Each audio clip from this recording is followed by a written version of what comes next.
Olá, boa tarde a todos e todas. É um prazer estar aqui novamente nesta que é a última sessão Humanidade na Saúde de 2024.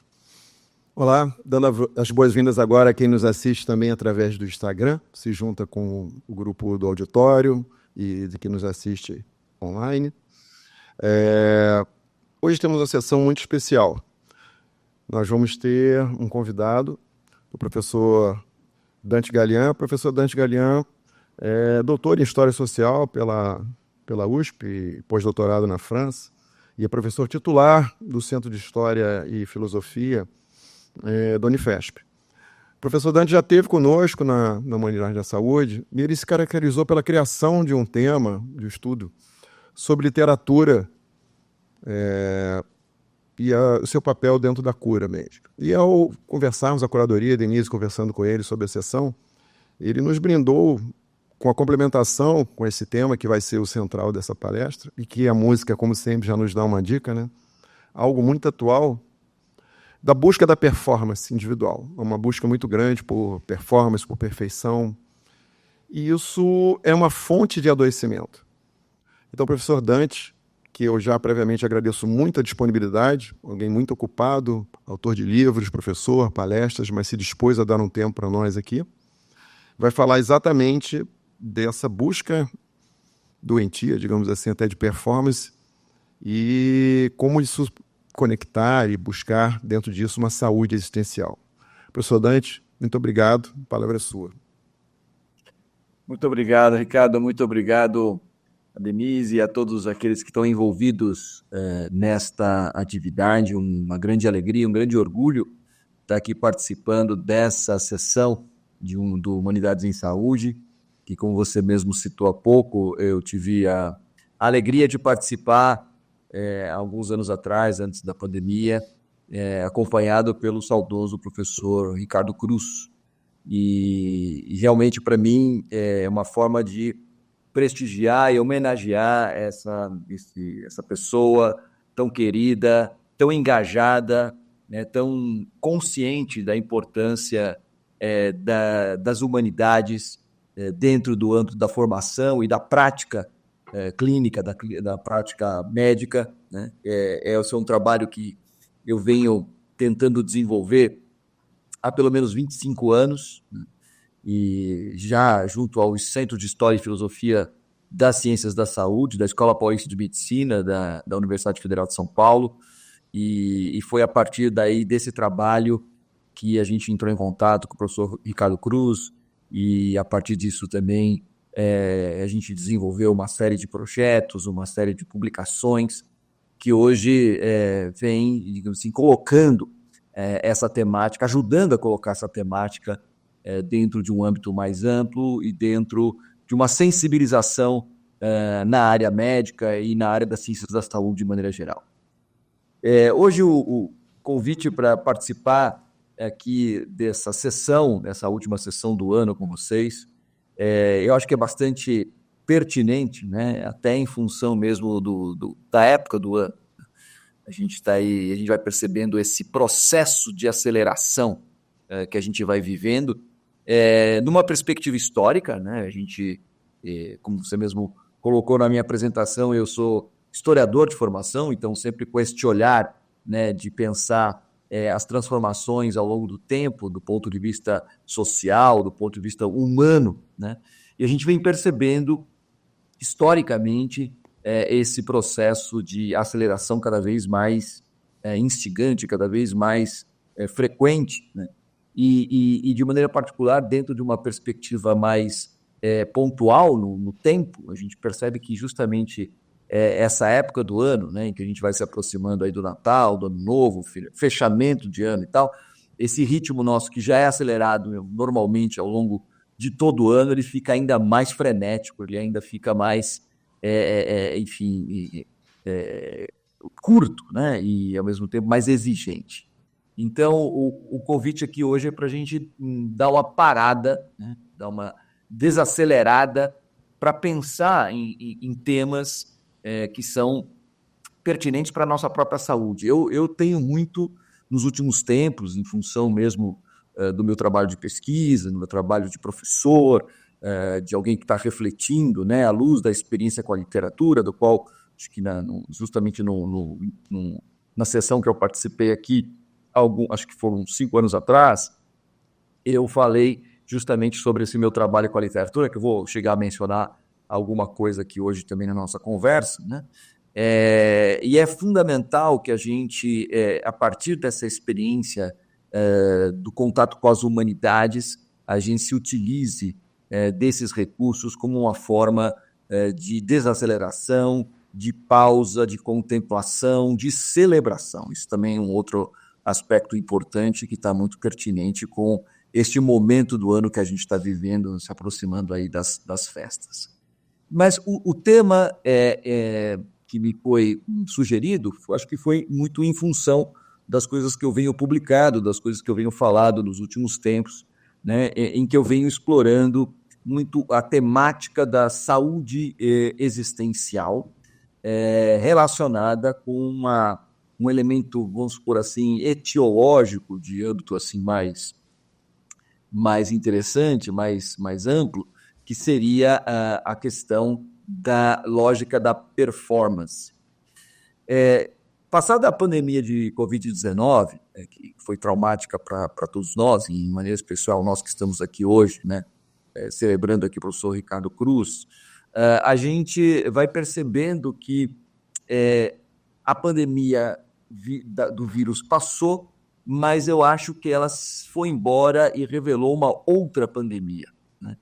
Uma outra pandemia, inclusive mais prevalente, mais grave e mais complexa, né? Que é aquilo que eu tenho atribuído como, e que é aquilo que a gente está observando no nosso cotidiano, e quem está na área médica sabe melhor do que eu, né? Nós estamos vivendo uma pandemia de transtornos psíquicos.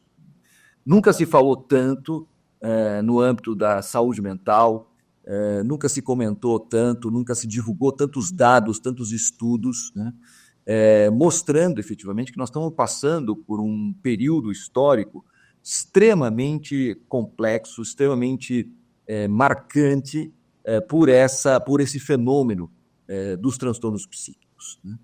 E quando a gente começa a analisar e tentar entender o que está acontecendo, né? Claro que, sem dúvida nenhuma, a pandemia de Covid-19 ela está diretamente relacionada com isso,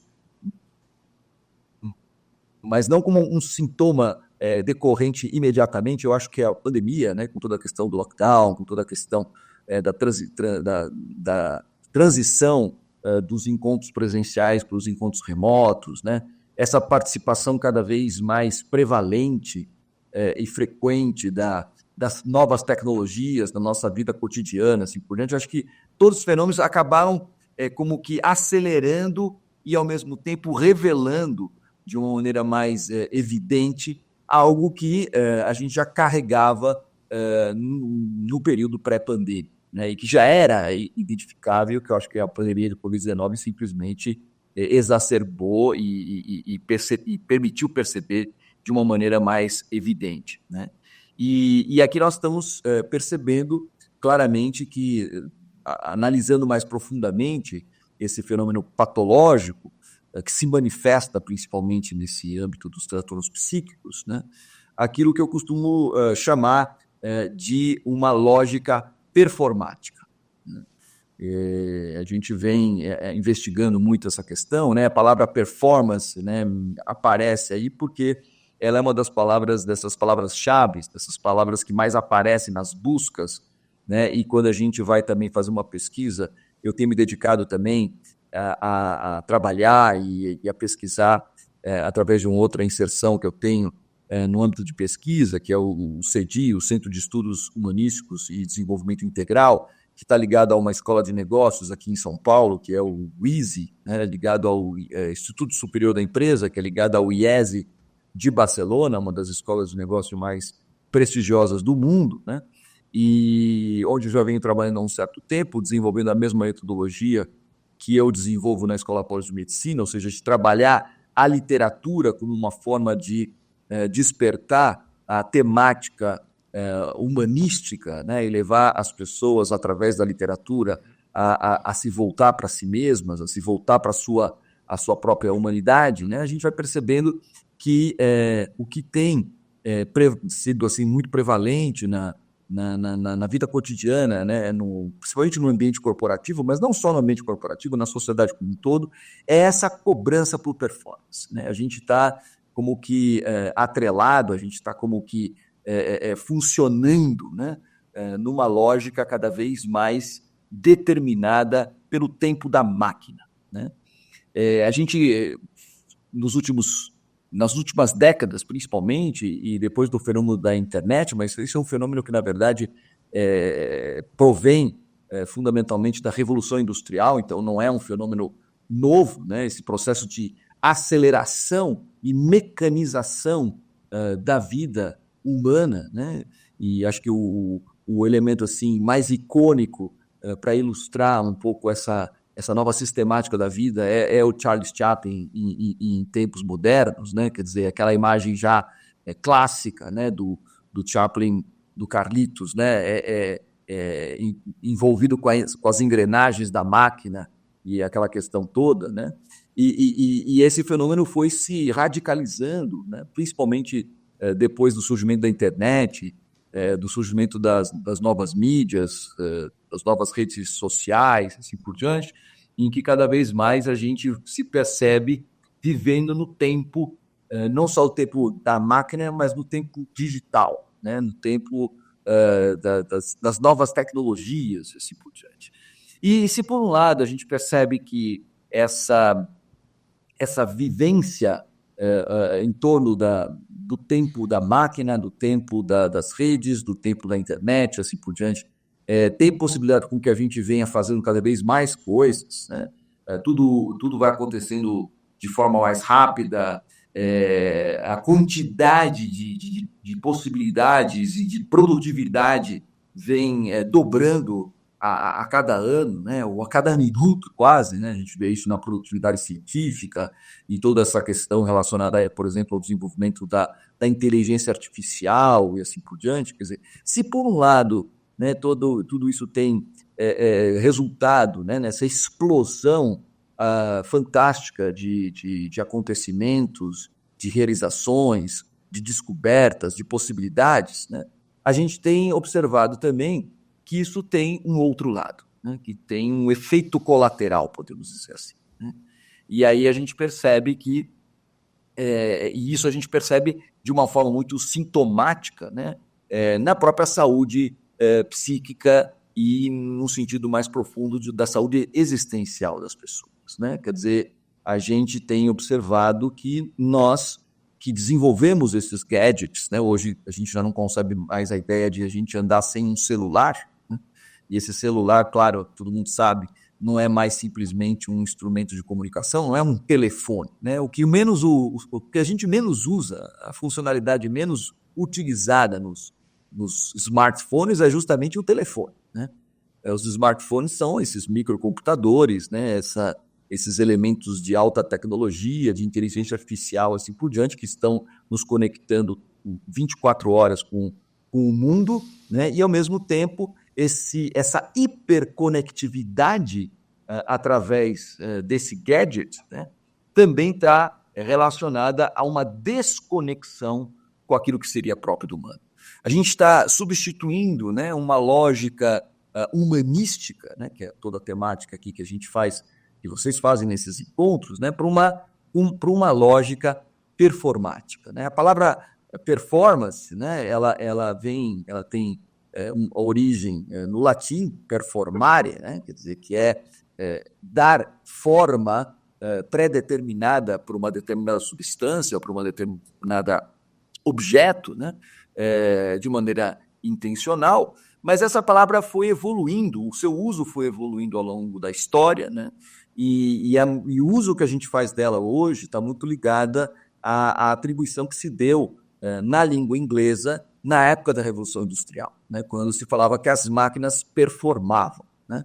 Então, dentro do contexto da Revolução Industrial, né, o desenvolvimento da produtividade e do ritmo de trabalho estava profundamente associado com a chamada performance das máquinas, né?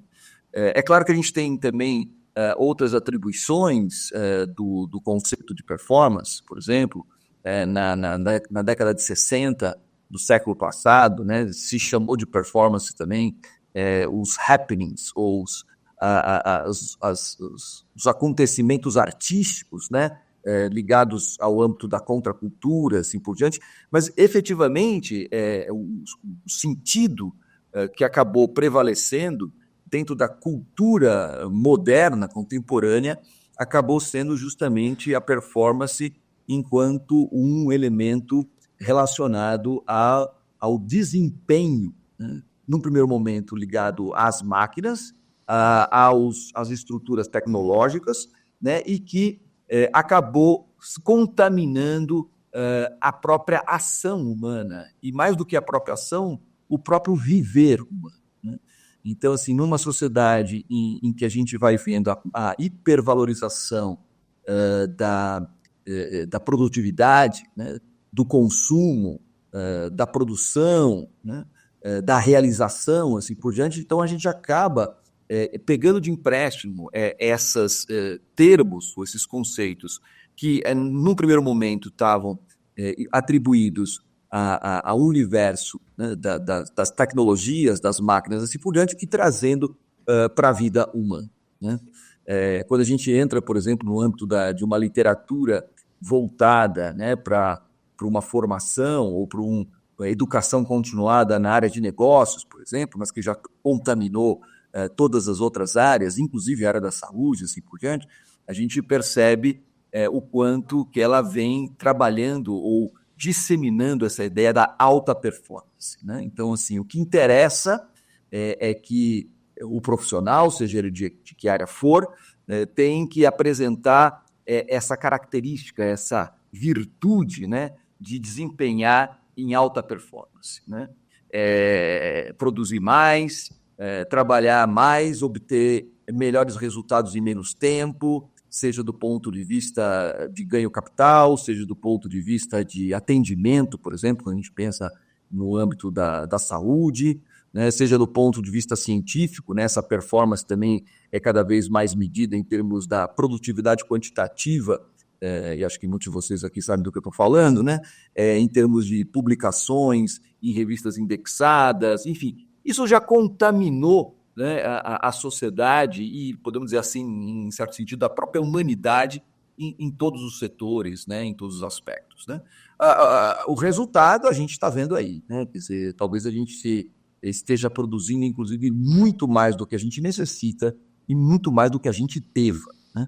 Haja visto, fundamentalmente, como a gente está, de certa forma, quase que mergulhado, imersos num mundo de sucata, né? Quer dizer, a gente está produzindo tanta coisa e descartando cada vez mais rapidamente essas coisas que a gente não sabe mais o que fazer com as coisas que a gente produz. Isso do ponto de vista material, do ponto de vista do consumo, mas também do ponto de vista intelectual, né?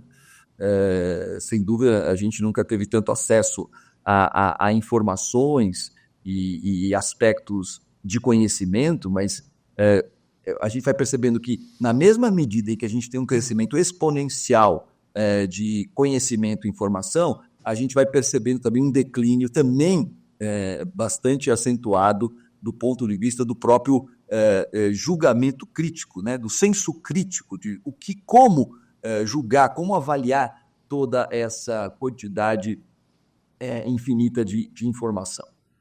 Agora, o que a gente está observando, e esse é o ponto que eu queria frisar aqui na nossa conversa de hoje, principalmente com relação ao aspecto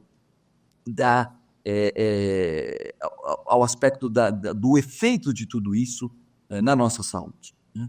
Essa lógica performática, né, ela na minha maneira de entender, e acho que na maneira de muitos analistas, de pessoas que se dedicam a estudar esse fenômeno, a gente observa efetivamente que isso tem um efeito muito deletério, um efeito muito patologizante na existência humana.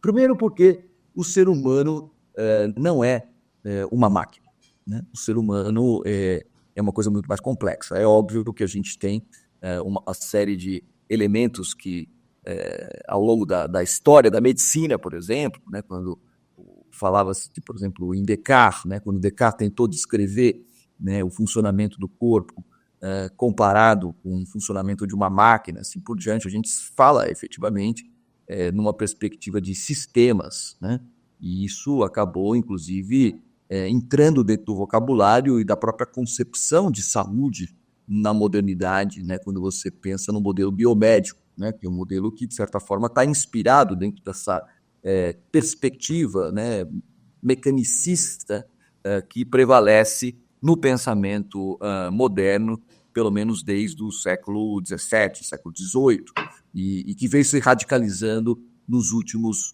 séculos. Então, assim, no entanto, né, o que a gente vai percebendo, fundamentalmente, é que o ser humano é um ser muito mais complexo do que as máquinas que nós produzimos. Eu costumo dizer que a gente ficou tão, e a gente né, tão deslumbrado com as coisas que a gente cria, que a gente acaba esquecendo de que as máquinas, os computadores, as tecnologias que nós criamos, né, elas não são uma simples réplica daquilo que nós somos.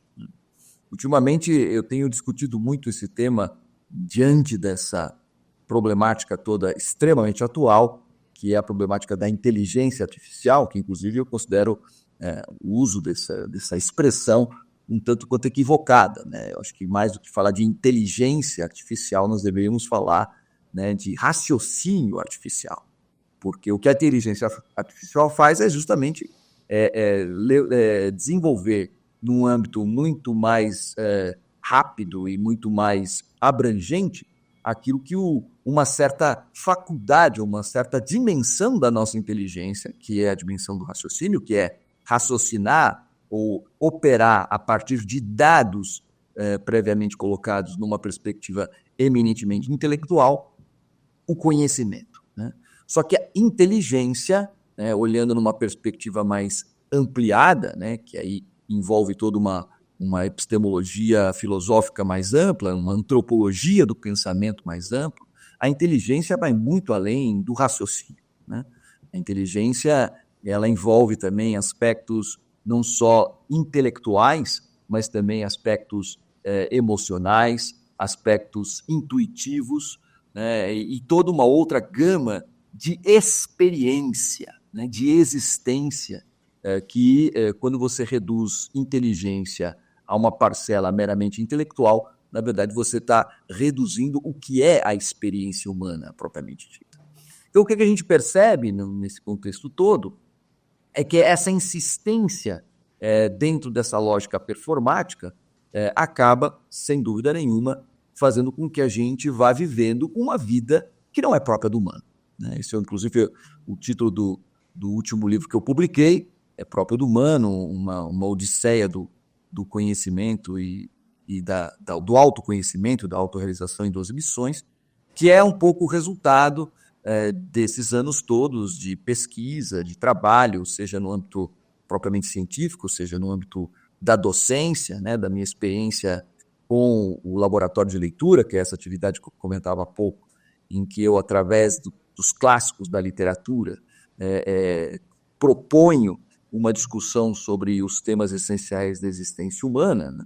E aos poucos a gente vai percebendo, né, nessa lógica de trabalho com os clássicos, com a literatura, com as humanidades, né, que a gente vai girando em torno de alguns temas que se repetem, temas que são essenciais, né?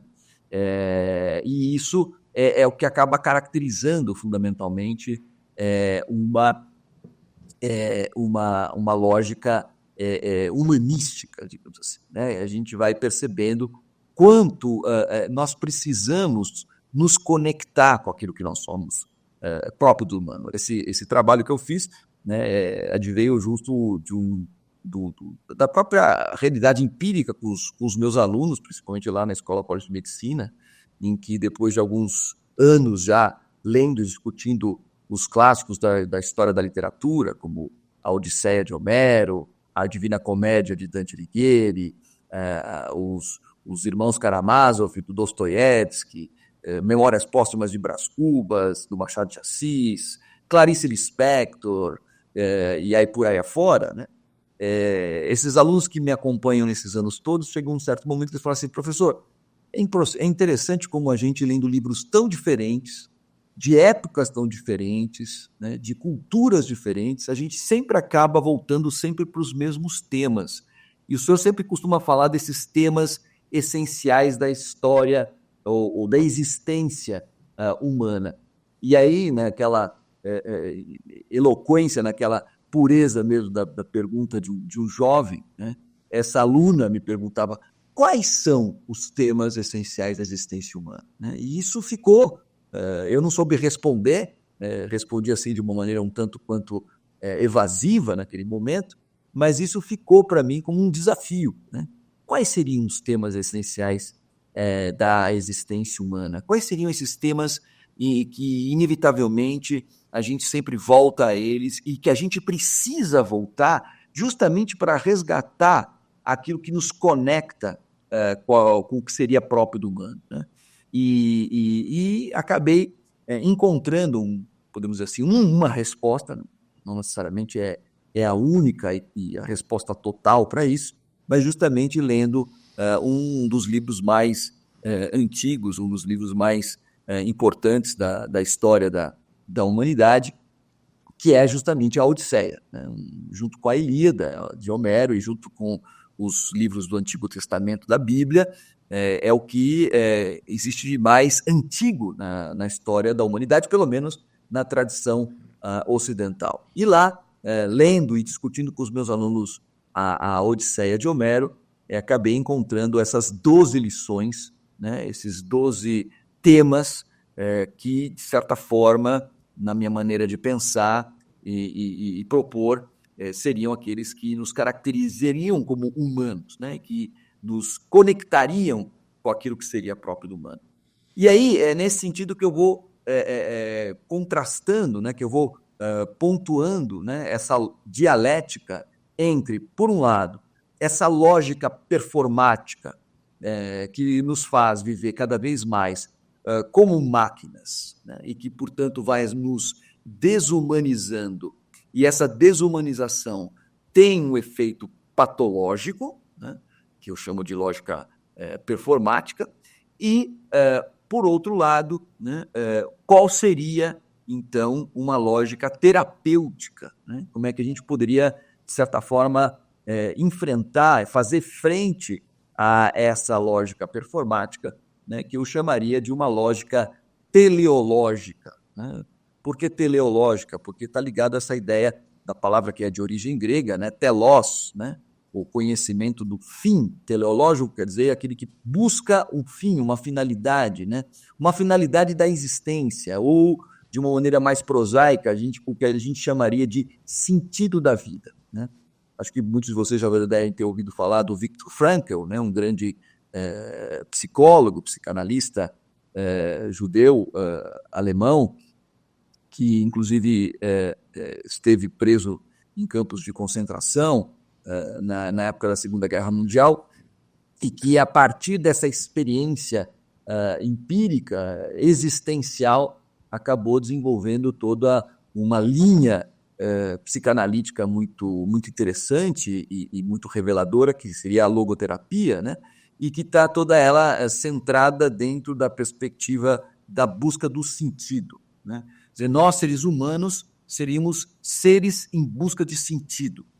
Toda vez que a gente encontra esse sentido, toda vez que a gente procura viver de acordo com esse sentido de vida, nós encontramos a nossa saúde, né? Nós encontramos, isso não significa que a gente vai encontrar a felicidade, a alegria, tal, porque, de fato, viver num campo de concentração, vocês imaginam que não deve ser uma coisa nada agradável, e não se pode dizer que uma pessoa possa ser alegre. No entanto, nós não estamos falando aqui de alegria ou de felicidade, nós estamos falando fundamentalmente de sentido, né? E esse sentido está ligado fundamentalmente com essa dimensão existencial, né?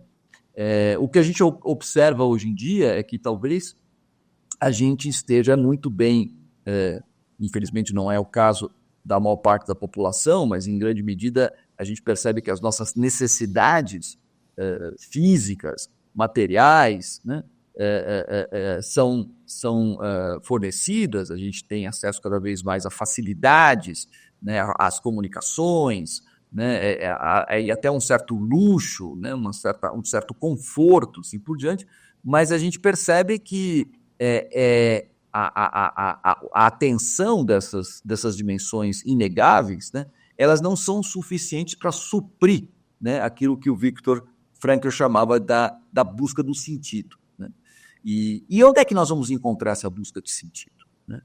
Então, eu acho que a grande questão, a grande problemática que se apresenta dentro desse contexto é justamente nessa conexão daquilo que seria próprio do humano. Né? A gente vive dentro dessa lógica alienante, né? Cotidiana, no qual a gente vai de casa para o trabalho para casa, ou às vezes o trabalho está em casa, a casa fica dentro do trabalho, agora com a questão do trabalho remoto, home office e assim por diante, o que a gente está percebendo também que é um outro fator que acaba por enfim, radicalizar essa experiência performática que a gente vive, né? E a gente vai cada vez mais, né, se afastando daquilo que seria próprio do humano. Se a gente insiste, né, em viver muito tempo, né, na nossa vida, afastado dessas questões essenciais, né, o resultado é necessariamente o adoecimento. Essa é aquilo que eu venho propondo, aquilo que eu venho trabalhando. Né? Hoje, se perguntar a respeito daquilo que é próprio do humano, não é uma questão meramente filosófica. Acho que perguntar o que é próprio do humano é tão antigo quanto a própria humanidade. Né? E é uma coisa que nos acompanha historicamente desde sempre. Mas eu acho que na nossa contemporaneidade, né, para além de uma questão meramente epistemológica ou antropológica, né, se perguntar sobre o que é próprio do humano se tornou uma questão de saúde. Né? Se a gente se a gente não se questiona a respeito dessa dimensão existencial, desse sentido existencial da vida, né? Em mais ou menos tempo, a gente vai sentir esses efeitos deletérios dessa lógica performática, né, desumanizadora, mecânica, né, como a gente ouve falar, por exemplo, muitos dos meus alunos, né, tanto na graduação, em medicina ou em outros cursos da saúde, mas também na residência, na pós-graduação e até fora do ambiente universitário, né, dentro da escola de negócios e de outros espaços onde eu atuo, sempre desenvolvendo esse trabalho a partir da literatura. Uma das coisas que eu mais escuto das pessoas é o seguinte: eu vivo no automático. Todo mundo está vivendo no automático. Ainda mais agora com os smartphones, né, em que eles nos dizem que horas que a gente tem que levantar, né, que remédios a gente tem que tomar quando a gente acorda, o que a gente pode ou não pode comer de manhã, as calorias que a gente pode ingerir, não pode ingerir, o caminho que a gente tem que fazer para ir de casa para o trabalho ou para qualquer outro lugar, o caminho que a gente tem que fazer para voltar, né? Enfim, e ao mesmo tempo, né, essa hiperconectividade que faz com que a gente nunca esteja fazendo uma coisa só durante um certo tempo. A gente está tendo uma dificuldade cada vez maior de viver o agora, né? Porque ao mesmo tempo em que a gente está vivenciando o momento presente, como eu, por exemplo, aqui estou dando uma aula para vocês estão assistindo a minha fala, assim por diante, mas inevitavelmente,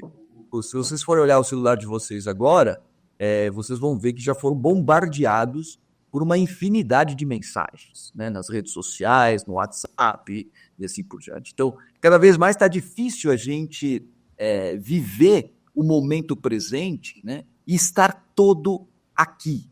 todo agora e aqui agora, né, fazendo aquilo que a gente está fazendo, porque a gente está sendo demandado o tempo todo, né, e a gente tem hoje essa possibilidade de estar, ou quase que mais do que uma possibilidade, uma obrigatoriedade de estarmos em vários lugares ao mesmo tempo, né? Acho que esse é um exemplo bastante eloquente, né, bastante emblemático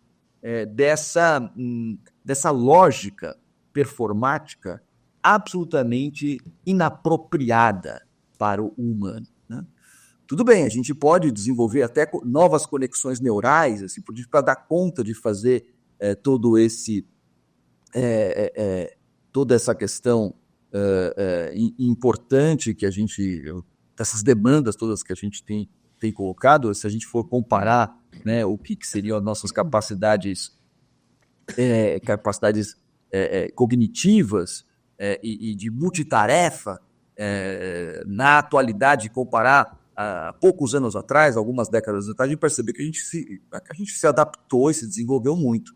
Mas também, ao mesmo tempo, a gente pode perceber o quanto que essa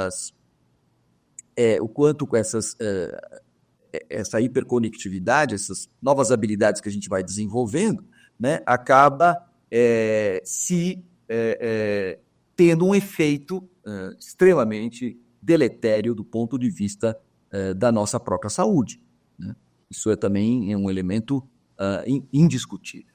Então, pensar, né, primeiro, identificar, né, essa lógica performática, né, essa lógica extremamente automática que impera, né, no nosso cotidiano, né, e perceber o quanto que ela traz de efeito, né, para a nossa saúde mental, para a nossa saúde física e para a nossa saúde existencial, né? Eu gosto de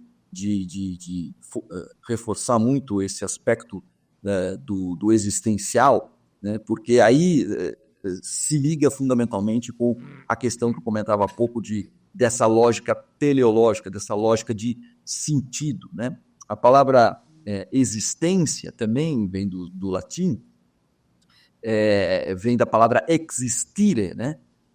Que é justamente a junção de dois vocábulos, exit, que quer dizer sair, né? Daí vem a palavra inglesa, né? A palavra da língua inglesa, exit, saída, né?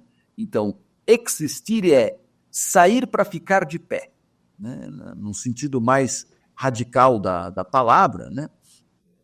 E a língua latina, assim como grande parte das línguas antigas, elas têm uma força de expressividade muito concreta, né? Então, quer dizer, essa coisa de você, quando os homens e as mulheres ainda viviam em tendas, né? E para entrar nas tendas tinham que se curvar, e você não conseguia ficar de pé dentro de uma casa, né?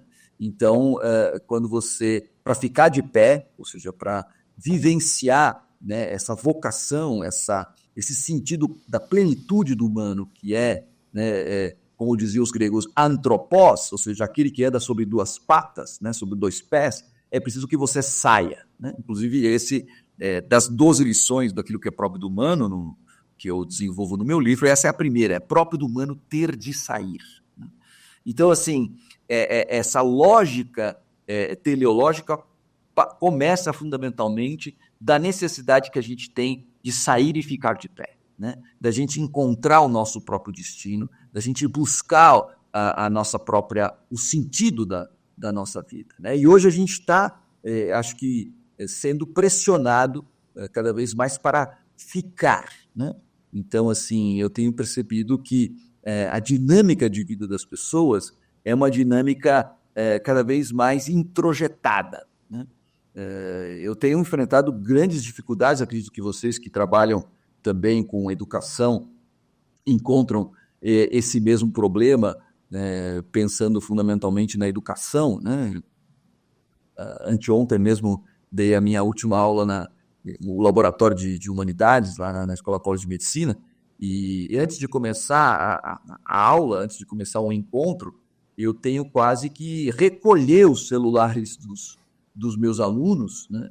Porque, de fato, é impossível que eu consiga competir, né, com as redes sociais, com as mensagens, com as coisas que chegam no celular. Então, é interessante a gente observar como as pessoas estão numa postura cada vez mais curvada, numa postura cada vez mais introjetada, né, para dentro dos seus pequenos computadores de bolso, né, para dentro das suas telas, né, e o quanto que isso reflete, né, não só numa postura física e psicológica, mas também existencial. E é preciso que a gente saia para ser, né?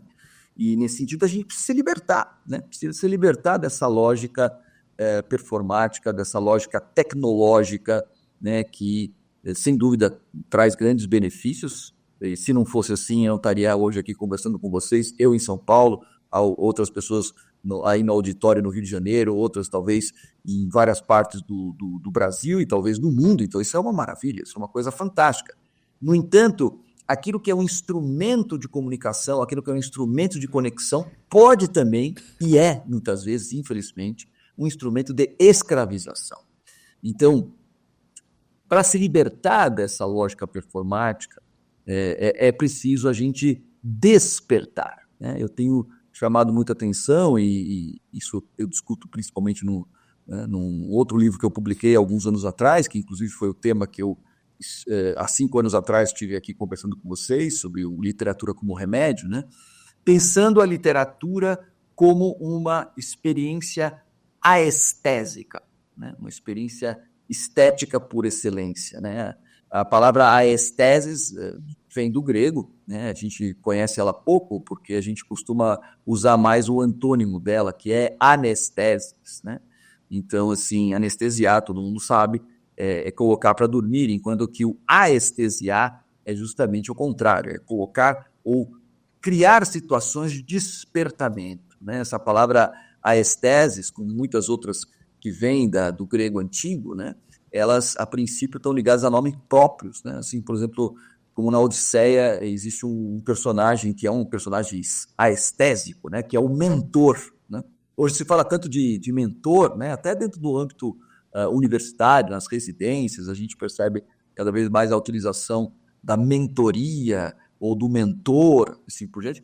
A princípio, o mentor é o nome próprio, é o nome de um personagem da Odisseia, né, que vai dar bons conselhos a Telêmaco, né, o filho de Ulisses, que está lá naquela situação terrível, né, de impotência diante da ausência do pai, né, que saiu de Ítaca para lutar na Guerra de Troia e fazia 20 anos que ele não voltava, e aquele menino já está com mais de 20 anos e sem saber o que fazer, e os pretendentes invadindo a sua casa, requerendo a mão da mãe dele, e aí a deusa Atena disfarça-se de um personagem, de um homem mais velho, de nome Mentor, né, e que vai, então, instigar, que vai propor uma reação, uma saída de Telêmaco, que faz com que Telêmaco, no final das contas, ao ouvir o mentor, que na verdade está ouvindo a própria deusa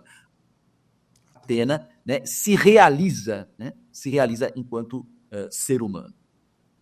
Aqui nós chegamos num ponto fundamental dentro dessa reflexão, né, que basicamente o sentido dessa lógica, né, assim como o sentido da lógica performática é simplesmente fazer com que a gente funcione, olha, porque no final das contas é disso que se trata, né? Quer dizer, o importante na lógica performática é que nós, seres humanos, funcionemos, né?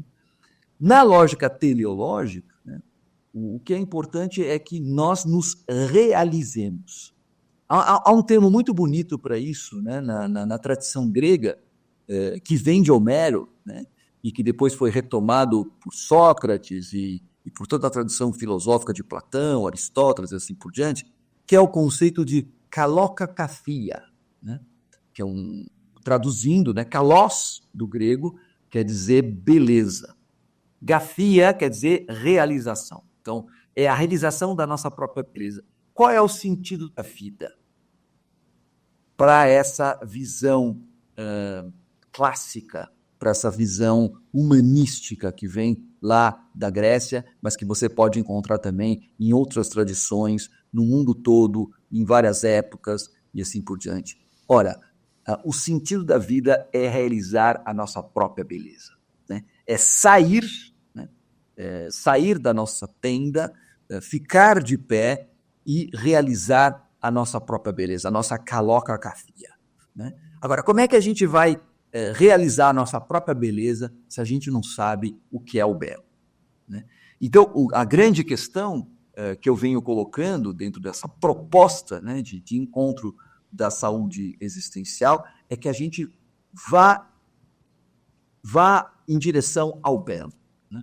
E o caminho que eu tenho proposto, o caminho que eu tenho experimentado, não só comigo, mas também com os meus alunos, com as pessoas em que eu venho trabalhando, assim por diante, é através da literatura. É uma das aesteses, né? Então, eu dizia no final que essa palavra também é um nome próprio, assim como um mentor. Aesteses são as musas, né? As filhas de Zeus e Mnemosine, que eu contava essa história nesse primeiro encontro aqui com vocês há 5 anos atrás, né? Quando falei um pouquinho sobre a mitologia grega e falei da criação do cosmos, né? E que quando Zeus criou o homem e a mulher, a imagem e semelhança dos deuses, né? E em seguida ele acabou percebendo que havia criado um problema, né? Porque nós, seres humanos, fomos criados tão próximos dos deuses que, invariavelmente, a gente acaba se esquecendo de que não somos deuses, né? De que nós somos seres mortais, de que nós não somos seres onipotentes, mas nós somos seres limitados, né? E quando a gente se esquece da nossa condição humana, né, a gente passa a querer pensar que é Deus, né, a gente inevitavelmente vai encontrar em situações de frustração, né, que acabam nos abatendo, acabam nos deprimindo, e aí de pensar que somos deuses, nós acabamos agindo como animais, né? E aí a gente perde justamente a justa medida daquilo que seria próprio do humano, né? E as aesteses, as filhas da deusa Mnemosine, a deusa da memória, com Zeus, elas nascem com essa missão, com esse papel fundamental de lembrarmos a nós, seres humanos, quem nós somos, né? Quem nós somos, por que estamos aqui, qual é o sentido da nossa existência. Essas musas, originalmente no grego chamado de aesteses, né, são as patrocinadoras das artes, né? Então, efetivamente, esse caminho de conexão com aquilo que é próprio do humano, né, essa lógica de descoberta desse sentido existencial, dessa teleologia, passa, segundo a tradição, pelas artes. São as artes, as humanidades que nos conectam com aquilo que é próprio do humano. Então, na nossa visão, tanto quanto tacanha, muitas vezes a gente pensa as artes, as humanidades como uma forma de distração, que é, né? Uma forma de relaxamento, que também é, mas acontece que as artes e as humanidades são muito mais do que simplesmente uma distração, um relaxamento, né? um lazer, né? Elas são algo essencial, né? Para a nossa existência e, portanto, para a nossa própria saúde, né? Elas nos conectam com aquilo que seria próprio do humano e nos devolve essa dimensão existencial, essa capacidade, essa possibilidade de nos conectar com aquilo que nos permite realizar a nossa própria beleza, né? As artes são a revelação do belo, do kalos, né? Que ao identificarmos, seja lendo um livro, seja vendo um quadro, seja assistindo um filme, seja ouvindo uma música, assim por diante, e isso desperta em nós nossos sentimentos, nossos afetos, né?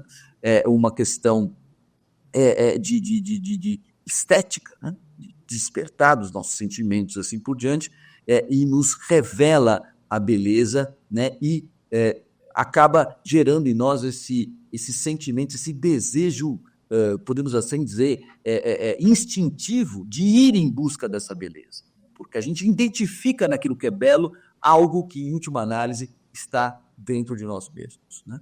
Então, a proposta, frente a uma lógica eminentemente performática, a uma lógica automática, a uma lógica desumanizadora, mecânica, né, que, em última análise, acaba nos levando a viver uma vida que não é própria do humano e, portanto, uma vida existencialmente insalubre, né? A proposta é justamente, cada vez mais, a gente ir ao encontro do belo, né? Ir ao encontro do belo. E a gente tem esse patrimônio incrível, né? Esse patrimônio fantástico que são as humanidades, que são as artes, né? Em maneira particular, até pela minha própria, enfim, militância educacional através da literatura, né? Não é à toa que o primeiro livro nessa linha que eu publiquei chama-se A Literatura como Remédio, né? A literatura é justamente essa possibilidade muito acessível, né, de estar próximo do belo, né, de se conectar com aquilo que é próprio do humano e nos dar os elementos para que a gente saia dessa lógica performática para adentrarmos numa lógica teleológica, numa lógica de beleza, numa lógica existencial, né, de realização humana, de realização da nossa própria beleza. E é nesse sentido, portanto, né, que eu proponho esse retorno às humanidades, retorno à literatura como um exercício que não é simplesmente um exercício intelectual, não é simplesmente um exercício cultural, que é também, né? Mas hoje, não só do ponto de vista teórico, mas principalmente do ponto de vista prático, porque faz 20 anos que eu venho pesquisando isso, né? Inclusive através de pesquisas qualitativas, né? São uma dezena, quase centenas de teses, dissertações de mestrado, artigos publicados, livros, assim por diante, onde eu venho me debruçado sobre os efeitos, né, que a literatura, né, dentro dessa lógica estética e reflexiva, que, por exemplo, o laboratório de leitura acaba suscitando nos participantes, né, dessa dinâmica, né, o quanto essa experiência não só transformadora, né, não só amplia os horizontes, né, ao te colocar em contato com todo esse patrimônio maravilhoso que a humanidade nos deixou, né, mas também ao ampliar, e justamente por ampliar a nossa alma, né, fazermos de nós pessoas magnânimas, né? Eu gosto muito dessa palavra, né? Magno do grego, do latim, vem de grande, ânima, alma, né? A magnanimidade é a amplitude da alma, né? Já dizia o poeta Fernando Pessoa, né? Tudo é pequeno nada é pequeno se a alma não for pequena, né? Quer dizer, tudo vale a pena se a alma não for pequena, né? E eu costumo parodiar dizendo assim, nada vale a pena se a alma for pequena, né?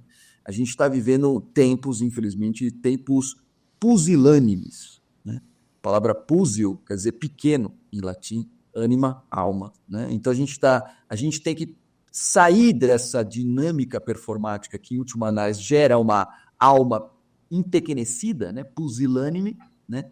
Para uma lógica magnânima, né? Uma lógica que nos amplie os horizontes, uma lógica que nos faça sair da nossa tenda, que faça sair da nossa zona de conforto, faça sair da nossa comodidade, porque a gente sabe que ir ao encontro das humanidades, da literatura e assim por diante, não é fácil, né? Eu vejo lá para os meus alunos, quando a gente propõe a leitura dos livros, no começo eles resistem, no começo é muito mais fácil ver o resumo na internet, assistir um vídeo com alguém comentando e assim por diante, mas depois de tanto insistir, eles vão percebendo que não há nada que substitua essa experiência pessoal, existencial, com essa beleza toda que a literatura clássica oferece. E a partir de então a gente observa como as pessoas vão passando por esse processo de transformação. Na hora que elas fazem o contato com aquilo que é belo, né, o belo desperta uma fome de realizar aquela beleza em si mesmo, né? Então, é nesse sentido que cada vez mais, e principalmente porque nós estamos vivendo em tempos cada vez mais exigentes, né, em que a gente está percebendo em que a tecnologia vai incrustando, envolvendo cada vez mais a nossa vida, né, o quanto que é importante, né, a gente sair dessa lógica, né, para não cairmos numa dinâmica patológica e encontrar a nossa saúde existencial através do cultivo, né, e através da frequência a essas dimensões que as humanidades, que as artes e, no meu caso particular, a literatura pode trazer. Então, era um pouco isso que eu queria trazer para vocês aqui hoje, né? A gente tem ainda mais alguns minutos aí, e eu sempre gosto de deixar uns minutos depois da minha fala para debater, para ouvir, para trocar experiências, assim por diante, que eu acho que isso é muito, muito rico. A dinâmica do laboratório de leitura funciona exatamente assim, através do diálogo, né? Eu acho que tão importante quanto o despertar e o refletir, e a gente só consegue refletir quando estar com o outro, na troca com o outro. Então eu queria deixar agora aqui esse espaço aí, a gente tem meia horinha ainda antes do final da nossa atividade, para batermos um papo e para trocarmos aqui as nossas experiências. Então, mais uma vez eu quero agradecer aos organizadores, e de maneira particular fazer aqui a menção ao saudoso professor Ricardo Cruz, né, e pela grande iniciativa, e saudar também os continuadores, né, que mantêm, né, esses encontros, né, mostrando a importância das humanidades, não só na promoção da formação humanística dos médicos e dos profissionais de saúde, mas também cada vez mais percebendo as humanidades como um verdadeiro remédio, né, para todos nós. Muito obrigado. Nós é que agradecemos, professor Dante. É muito interessante porque eu brinco que essa sua aula foi uma freada de arrumação, né? A gente freada de arrumação, a gente chama aquela freada do ônibus, né? Que dá uma freada e arruma tudo que está dentro ali. Então, assim, é uma freada de arrumação para nossas vidas, né? Para nós entendermos o que está acontecendo, fazer uma reflexão. Embora esse tema se repita várias vezes, o próprio Viktor Frankl foi personagem aqui de várias discussões, mas achei muito interessante porque o senhor caminhou desde um diagnóstico temporal, né? Que o senhor falou da Revolução Industrial, e na hora que o senhor estava falando, eu lembrei exatamente do Chaplin apertando aqueles parafusos e saindo, continuando com o cacoete, né? De tanto apertar o parafuso, com aquela história assim. E chegamos no ápice, né, da problemática com a informática e com o celular, que virou uma grande ferramenta, mas ao mesmo tempo um grande vilão, nos tirando, como você colocou aqui, né, de tudo que está dentro. E aí o senhor nos coloca, quer dizer, além do diagnóstico, e eu lembro de uma das suas palestras na Casa do Saber, que eu uso até quando eu falo de humanidade, que só falo das dificuldades que as pessoas têm de ler livros clássicos. Elas acham que não vão ler, é muito difícil. Como eu vou ler Shakespeare? Isso é muito difícil, eu não vou entender nada. Né? Como eu vou ler Dostoiévski? Né? É muito difícil. Então, o que tem que quebrar, e o seu trabalho tem sido muito isso, de quebrar. E a partir daí, agora a gente começa a entender o que acontece, né? O senhor bota aqui esse ensimesmamento, né?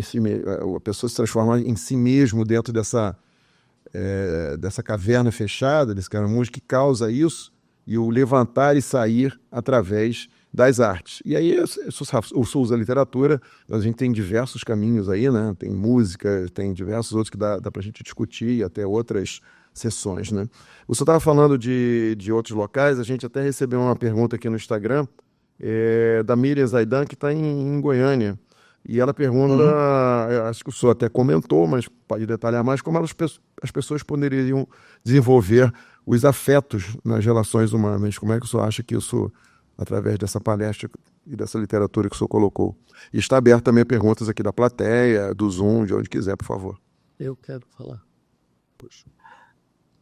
Então, não sei se já vou respondendo uma por uma, ou vocês... Não, é melhor só respondendo uma por uma, né? Porque agora, a partir de que vier, depois o nosso vai ter mais discussões aqui. Ok. Não, eu acho que, sim, a questão do afeto é fundamental, né? Tanto é que, dentro dessa dinâmica que eu costumo trabalhar, o primeiro aspecto a ser valorizado, né, dentro do que seria aquilo que eu chamo de experiência estética é justamente o despertar dos afetos, né? Então, assim, não levar em consideração os sentimentos, os afetos, né, no âmbito de qualquer relação, mesmo numa relação de conhecimento, assim por diante, é você desprezar pelo menos uma das grandes dimensões da experiência humana, né? Aristóteles dizia que o ser humano é um ser dotado de afeto, inteligência e vontade.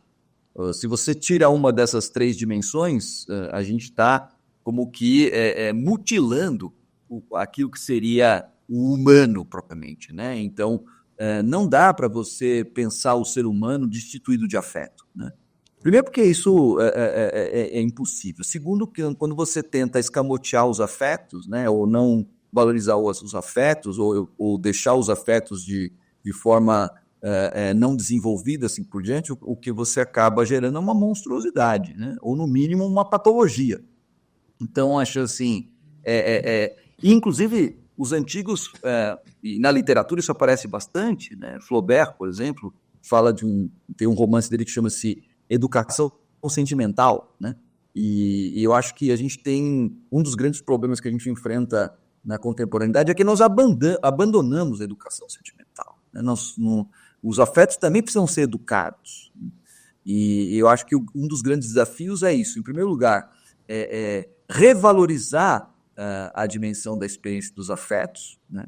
E depois, uma vez que você tenha essa reconhecimento dos afetos, educá-los, né? Educá-los para a relação. Deixa eu perguntar para a edificação. Perguntar para o senhor, assim, sobre essa ótica da literatura, o fato da pessoa se transpor dentro da literatura, talvez com os próprios personagens que estão lá, você acha que isso ajuda a desenvolvimento desses afetos? É isso? Sem dúvida, sem dúvida. Porque a literatura, né, e são vários os autores que falam sobre isso. Ítalo Calvino fala num livro Para que ler os clássicos, né? Ele fala justamente que a literatura ela nos possibilita viver muitas outras vidas que nós não teríamos condições e nem tempo de viver, né? Quando a gente penetra no universo que nos é oferecido pelos autores dos livros, né, a gente se transporta para aqueles lugares, a gente se transporta para aquelas situações, a gente se vê envolvido nos dramas, nos conflitos que os personagens estão envolvidos também, e é interessante porque a gente, não é à toa que quando a gente está lendo um livro que nos envolve profundamente, a gente ri, a gente chora, a gente sente o coração acelerado, né? Quer dizer, é como se a gente estivesse vivendo aquela situação. E essa vivência, né, nos leva a ter que nos posicionar frente àquilo. Né? E quer queira, quer não, por mais que seja uma vivência ficcional, ela não é menos real, né? Porque quando depois a gente, vamos supor, sai para a vida real, né, fecha o livro e vai para a vida, não que ler não seja viver, mas assim, a outra dimensão da vida, né? Aquilo que a gente aprende, aquilo que a gente sentiu, que a gente pensou e que a gente aprendeu lendo, a gente leva para a vida. Tá. O Fernando é nesse sentido que eu estou falando de uma educação sentimental, onde a literatura pode ajudar e ajuda efetivamente. Uhum. O Fernando Buigos, nosso co-moderador, quer fazer uma pergunta. Obrigado, Fernando. Professor Bant, quando falou agora de afeto, se a gente quiser dizimar a América do Sul, é tirar afeto das pessoas, porque o latino é só afeto, né? Mas eu acho que a sua palestra, a sua aula, né, ela, na verdade, daria uma bela roda de conversa, né? Uma ciranda, né? Não a ciranda de Lia, mas uma ciranda muito boa. E um dos sentidos, eu escrevi um negócio aqui que eu quero terminar com uma pergunta. Um dos sentidos que gosto de falar é sobre o sentido da arte para a cura do ser humano, como você disse. Agora entendo quando ouvia na minha infância e adolescência, fulano precisa ser um artista para conseguir esse resultado. É o tempo que vivemos, o hoje em nossas vidas. E Eu também gosto muito de escrever, né? E com essa liberdade poética que me cabe, né, Denise? Acho que podemos dizer tempos hogísticos, né? É um tempo do hoje, que é o que a gente precisaria. Como esse tempo que passa tão rápido e não vivemos o hoje, tem afetado, professor, se o senhor sabe, as crianças e adolescentes e os pais destas próprias crianças e adolescentes que às vezes não conseguem dar o limite sobre o famigerado celular, que é muito bom, mas também pode ser ruim, mas foi graças ao celular que eu pude escrever isso enquanto o senhor falava. E também uma última coisa é que quando o senhor falou sobre o tema específico da sua aula, eu vi recentemente aquele filme A Substância, onde a personagem era Elizabeth Sparkley, e ela era renomada por um programa de aeróbica, ela enfrenta um golpe devastador. Para spoiler, não, né? Não. Ah, não, tudo bem. Só pra... Quando seu chefe a demite. Eu não vi ainda, mas tudo bem. Em meio ao seu desespero, um laboratório lhe oferece uma substância que promete transformá-la em uma versão aprimorada. É um filme sofrido, é um filme muito bom, eu gostei muito, mas que é a nossa realidade pelo tema, principalmente, né? Como você procura a todo momento ser performático, né? Vamos dizer assim. Isso. Parabéns, professor. Obrigado. Muito boas as suas perguntas. Eu acho que eu vou tentar responder conectando essas duas questões, né? Eu acho que é interessante o filme, né? Eu, inclusive, nas minhas redes sociais, no Instagram, as minhas filhas que me gerenciam nessa parte, né? Tem uma, inclusive, que é publicitária, a outra fez cinema e tal, e as duas me propõem os temas e os formatos aí para a gente utilizar das redes sociais como uma forma aí de provocar as pessoas, né? De provocar a reflexão e a discussão. E um dos filmes que eu comentei não faz muito tempo foi justamente esse filme, A Substância, né? E acho que ele está muito relacionado, né, com aquilo que eu estava falando a respeito da calocacafia, né, da realização da própria beleza, né? Nesse caso, a substância oferece a possibilidade da sua melhor versão, né? Essa a expressão que eles usam no filme, né? Mas o que é a nossa melhor versão, né? Eu acho que hoje a gente tem substituído o ideal de beleza pelo ideal de boniteza. Então, quer dizer, a gente esvaziou, né, essa noção mais profunda, mais densa da beleza, né, que na tradição grega, por exemplo, está ligado fundamentalmente o belo e o bom, né, como dizia Aristóteles, né, o belo tem que ser bom e o bom tem que ser belo, né? E a gente hoje encara a beleza simplesmente como uma casca, né, como uma forma, né? Então, o corpo perfeito, né, a harmonização facial, né, essas coisas meramente externas, né, esquecendo... Morfeu, agora existe uma outra coisa que as mulheres estão usando muito, que é Morfeu, que deixa, como foi feito com umas agulhinhas, que deixa assim com 20 anos de idade uma mulher de 50. Olha, eu não diria que são só as mulheres, não. Não, tem muitos homens também. Tem. Eu acho que cada vez mais. Eu acho que já foi o tempo que vaidade era uma característica feminina. Eu acho que hoje está, inclusive, invertendo as coisas. Então, assim, eu acho que hoje já não tem mais sexo nem gênero. Eu acho que é uma coisa que está prevalente na nossa sociedade, né?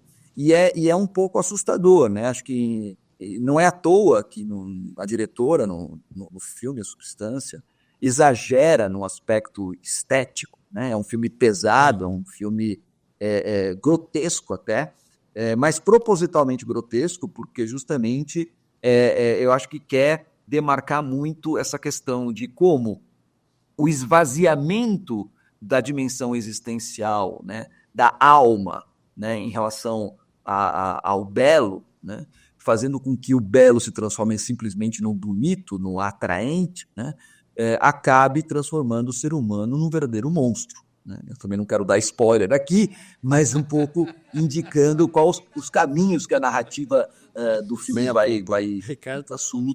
Vou ver o filme hoje, pronto. Para evitar qualquer outro tipo de spoiler. Depois, Não, e só estou retomando a questão dos jovens e adolescentes, eu até estava citando aqui o caso dos meus alunos e tal, não há dúvida de que, enfim, o celular, o computador, oferece hoje uma oportunidade, enfim, inigualável de acesso à informação, a conhecimento, a possibilidade de produção e assim por diante, né? Mas assim, o problema é quando o instrumento se transforma em senhor, né? E eu acho que é um pouco isso, a gente está sendo engolido pelos nossos instrumentos, né? Eu acho que esse ensimesmamento que você referencia agora é o seguinte, é como se, eu até uso uma imagem, uma figura que está nos livros e também no filme da série do Harry Potter, né, que são os dementadores, né, que são aquelas criaturas que sugam a alma das pessoas. Então, eu acho que, a princípio, os dementadores na narrativa da J.K. Rowling eram justamente seres que ajudavam a proteger a sociedade de possíveis criminosos, assim por diante. Então, por exemplo, a princípio eles tinham uma função boa, mas depois eles acabaram ganhando um poder muito grande e tem esse papel de se voltar contra tudo e contra todos, sugando a alma das pessoas. Eu acho que é um pouco uma imagem muito eloquente daquilo que a gente vem observando. Nossas crianças e adolescentes, e nós mesmos adultos, estamos cada vez mais perdendo o controle.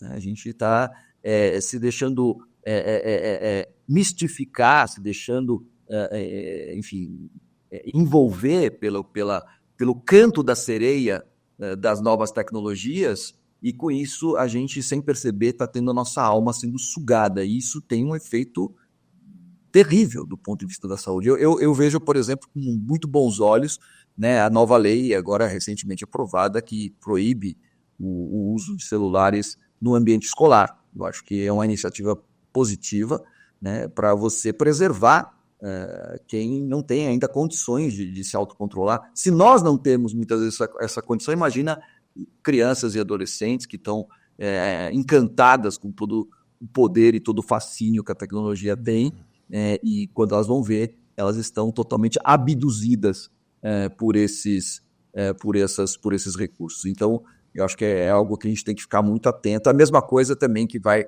exigir de nós em relação à maneira como a gente vai controlar e vai lidar com a inteligência artificial. Professor, a gente recebeu 2 elogios aqui, uma da Roberta no Instagram, falando da exposição maravilhosa, e uma outra do professor José Jesus Camargo, que nos assiste sempre, é um professor de medicina da pessoa, lá de Porto Alegre, é um dos pioneiros do transplante de tórax de pulmão no Brasil, e ele elogia a decisão do grupo aqui de convidá-lo, o senhor, né, pela sua didática e sensibilidade, e falando que esse foi um ano marcado pela aridez do humanismo, né, e avesso a pausas para a introspecção. Então, a gente terminar esse ano com essa palestra foi inspirador. Eu agradeço ao professor Camargo, né, por esse incentivo, e como eu falei, a ideia do Humanidades é criar, né, fazer as pessoas pensarem, criar freados de arrumação aqui, eu estou brincando, né, para trazer essa discussão. Professor, só podia falar um detalhe, o senhor comentou que o senhor criou essas 12 lições baseadas na Odisseia, o senhor colocou isso num livro seu, né? Podia comentar qual é o livro, só para o pessoal que tiver interesse ver, sim? Claro, esse livro chama-se É Próprio do Humano, assim, uma odisseia do autoconhecimento e da autorrealização em 12 lições. Foi publicado pela editora Record em 2023, e nesse mesmo ano de 2023 ele chegou a finalista do Prêmio Jabuti. O senhor é recordista, né, de finalista, né? Eu sei do Prêmio Jabuti também. Tem alguma, hein? Pelo menos chegou na final, não chegou a ganhar. Sim, mas é um recorde também, né? Mas tudo bem. Não é a primeira final que o senhor chega. Não, não é mesmo. Pois é. Então assim, o laboratório de leitura também, há uns anos atrás, ganhou o prêmio Viva. Esse ganhou mesmo o primeiro lugar do prêmio Viva a Leitura, que foi um prêmio instituído pela Fundação Santillana, junto com o Ministério da Cultura e o Ministério da Educação. Então, eu acho que é importante, né, esse reconhecimento. E o livro é um livro que tem, assim, tem vendido muito bem, acho que as pessoas estão muito interessadas. A partir dessa leitura aprofundada da Odisseia, né, onde eu identifico essas 12 lições daquilo que seria próprio do humano, tomando como ponto de partida a Odisseia, eu vou dialogando com outras obras da literatura universal, né? Então não é só a Odisseia, né? A Odisseia é só o ponto de inspiração, o ponto de partida, mas eu estou o tempo inteiro trazendo outros autores, Machado de Assis, Dostoiévski, Guimarães Rosa, enfim, todo um universo de autores, e não só no âmbito da literatura, mas também da filosofia, das humanidades de maneira geral, né? Mostrando, no final das contas, né, o quanto que esse verdadeiro patrimônio, como eu dizia antes, pode ser entendido e deve ser entendido e utilizado como uma fonte de inspiração e uma fonte de resgate daquilo que seria próprio do humano para nos devolver a saúde existencial que tanto tem nos faltado. Tá. Nossa curadora, Denise Loreto, quer falar? Tem, é só tirar ali no... Aí já está aqui, você está do lado aí do nosso DJ. Vou ligar para ele para agradecer. Não me põe, não. Vai lá, Eric, põe antes. Bom, gente, eu quero agradecer o professor. Nossa, maravilhoso. E falar que, assim, nós vamos, né, estar no próximo laboratório. A gente está combinando aqui, a Júlia. E uma coisa que ele falou, né, sobre ler o personagem, eu gosto muito de ler. Então, eu realmente fico assim, me envolvo com o personagem. Mas eu acho que todas essas vidas que a gente vai, né, recriando na leitura tem uma coisa da empatia, né? Você começa a ter empatia com aquela história e você sai um pouco da tua vida. Mas eu queria ler uma poesia que eu escrevi no ano passado e que, por acaso, até vou falar ela hoje num evento que me pediram e que fala muito sobre isso. Assim. Eu faço as poesias, mas é para mim mesmo, entendeu? Então, é sobre o lar. Que eu acho que isso aí, ele já explicou que é em si mesmo, mais ou menos. Não pode fazer introspecção. Você tem que sair, levantar e sair da terra. Nada disso, saindo, então, mas tem que compartilhar. Isso é para sair. Então pronto. Já fez uma lição aqui hoje. Você não entendeu. Eu falo para mim mesmo, porque sou eu que preciso ouvir isso, entendeu? Então, assim, foi uma coisa que a gente falou sobre o viver agora, né? Então, é o lá. Essa falta que me faz, sempre falta. Falta sempre um pouco para chegar lá. E quando lá chega, ainda me falta tudo o que faz tanta falta, sempre falta. Falta um pouco, só um pouco, um pouquinho para preencher essa alma insaciável, esse ser. E se no caminho eu descobrir que não é a falta que me falta, e que nada realmente falta, a não ser somente ser. Muito bom, a gente falou isso. Obrigada, viu, professor? Estamos encantados. Obrigado você, Obrigada, foi um prazer. Foi um prazer enorme, meu. Ela conseguiu definir muito bem essa né, necessidade que a gente sempre... Porque são dois problemas, né? A gente vive também vive parado pensando no passado ou preocupado com o futuro, quer dizer, e não vive o agora. Né? E quando vive o agora numa insatisfação. Então é um problema que não... Pois é, que está lá na frente. Eu brinco, eu falo até com os alunos lá assim, o pessoal parece que está na missa de corpo presente. Eu falei, vocês sabem o que é a missa do velório chama missa de corpo presente? Porque só tem o corpo ali, a alma está em outro lugar.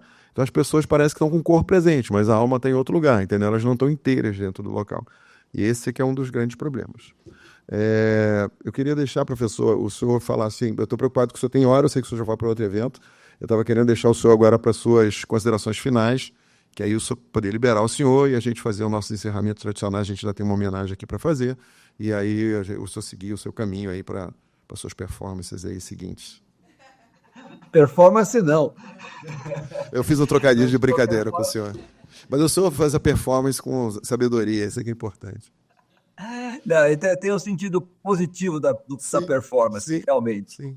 Olha, eu gostaria muito de agradecer, foi um grande prazer estar aqui mais uma vez com vocês, participando desses eventos. Desejo vida longa e muita saúde, né, para continuar aí com esse projeto maravilhoso das humanidades e saúde.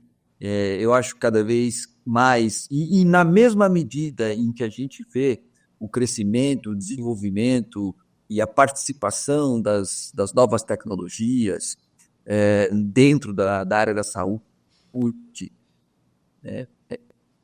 e dentro de todas as áreas de maneira particular, mais necessário se faz essa importante reflexão, né?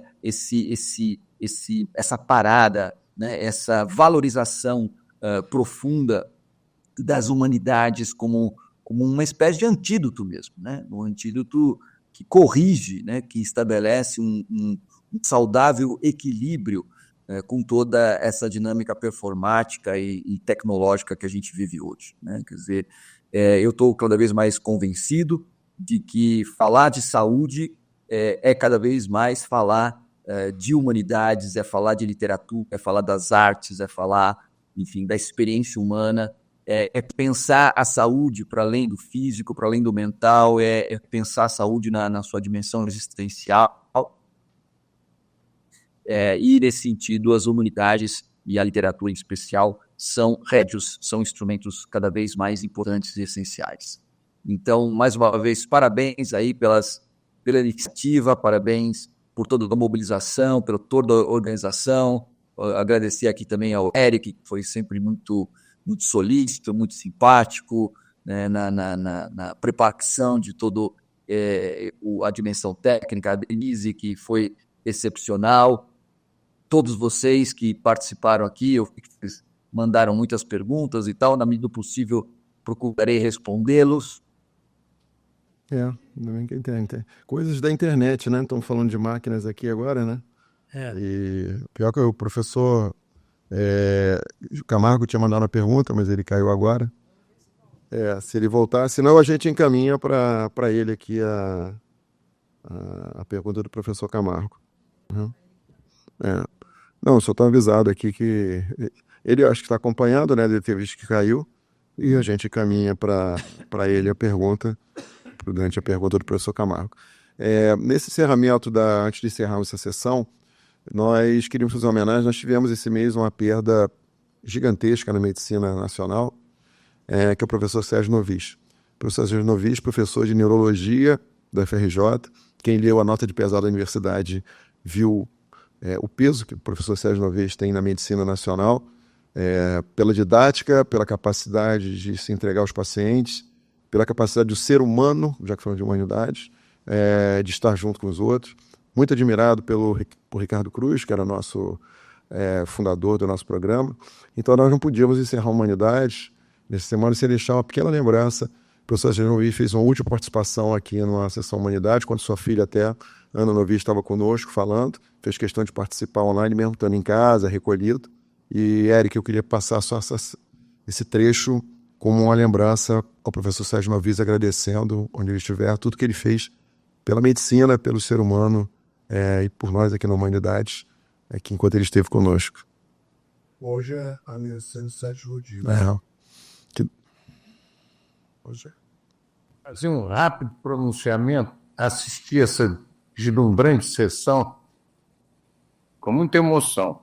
Mas fez a todos nós melhores médicos, nos incluindo nessa permanente revisão da humanidade na saúde. A outra posição muito grande que eu tive, porque eu assisti essa sessão fazendo hemodiálise. Vocês não podem acreditar qual é a repercussão de alguém que está preso a uma máquina. Depende dela para continuar a viver. De repente, ao invés de coisas pesadas, coisas tristes, não entender muito o porquê daquilo tudo, nós somos brindados por um momento de extraordinária beleza. Quando recentemente, numa situação grave de saúde, eu segui o conselho de meu pai, que dizia: em situações difíceis, siga os bons exemplos. E aí eu me lembrei naquela situação derrame pericárdico, pressão lá embaixo. A doutora Joana me dizendo, venha para o Samaritano, estou mandando ambulância e tal. Aí eu disse, olha, foi o mesmo que Cristo fez quando estava se aproximando do fim. Ele chamou o samaritano, de maneira que eu estou no bom caminho, estou seguindo o bom exemplo. E realmente, o samaritano de hoje teve a mesma qualidade do samaritano dos tempos passados, porque me devolveu um mês depois para casa, resolvido o derrame pericárdico, tratado com e sabido carinho e atenção do nosso querido Mansur. Então, obrigado a todos vocês por terem feito a minha hemodiálise de hoje um dos momentos mais felizes e emocionantes de minha vida. Deus lhes pague.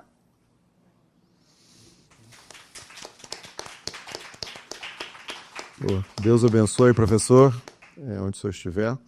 E nós vamos encerrando o ano. Desejo a todos que nos assistem boas festas, um bom fim de ano abençoado. Nós vamos voltar, enfim, vamos dar um descanso para vocês em janeiro, né? Não saturarmos.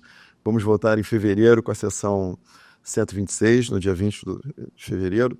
E eu passo a palavra para o Dr. Buigues fazer o encerramento, o chamamento do vídeo. Dr. Buigues. Ok. Muito obrigado a todos.